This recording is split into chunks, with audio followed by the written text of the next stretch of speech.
Business property relief is basically a statutory relief. It was introduced by government back in 1976. Originally, it was introduced to allow families to pass down businesses through the generations, because prior to this, the value of a business was also considered part of the estate. Very often, businesses ended up being sold off to cover the death duties, which was not very encouraging of entrepreneurship or building value in businesses. So business property was introduced to allow businesses to pass down free from inheritance tax.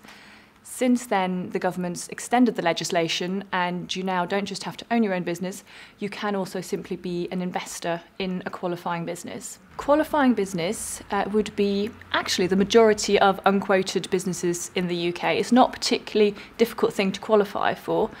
Certain businesses that are listed on the alternative investment market, the AIM market, would also qualify for business property relief.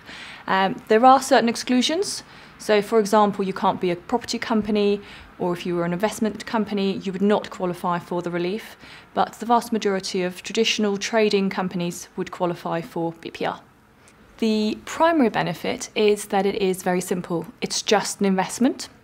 There is no need to lock away assets. There is no need to lose access or lose control over your investment. It remains your investment during the duration of your lifetime, which means investors can take regular withdrawals, they can have lump sums out, they can actually sell the full investment if they need to spend that money, could be to cover care fees or something like that. It gives a lot of flexibility. It's also quick. It becomes effective after just 2 years rather than the traditional 7 years if you are making a gift or transferring assets into trust. So it's designed to be simple, it's quick, and allows people to keep access and control during their lifetime, which for a lot of investors is very important when it comes to being able to make sure that they can look after themselves for the rest of their lifetime. Some of the other distinct benefits of business property relief are things like the fact that there is no upper age limit for using BPR. We've seen clients late 90s. I've got a client who's used it who was 101 in the past. There is no medical underwriting needed.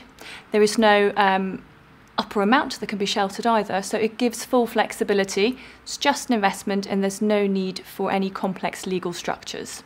So a couple of examples where we do see clients use business property relief could be situations where you have a power of attorney, where there's actually very few other routes to help mitigate inheritance tax. Or it could be situations where somebody's looking to sell a business because they're retiring and they want to retain that BPR qualification that they've accumulated. They may sell and choose to invest into another BPR qualifying asset to keep that shelter for the rest of their lifetime.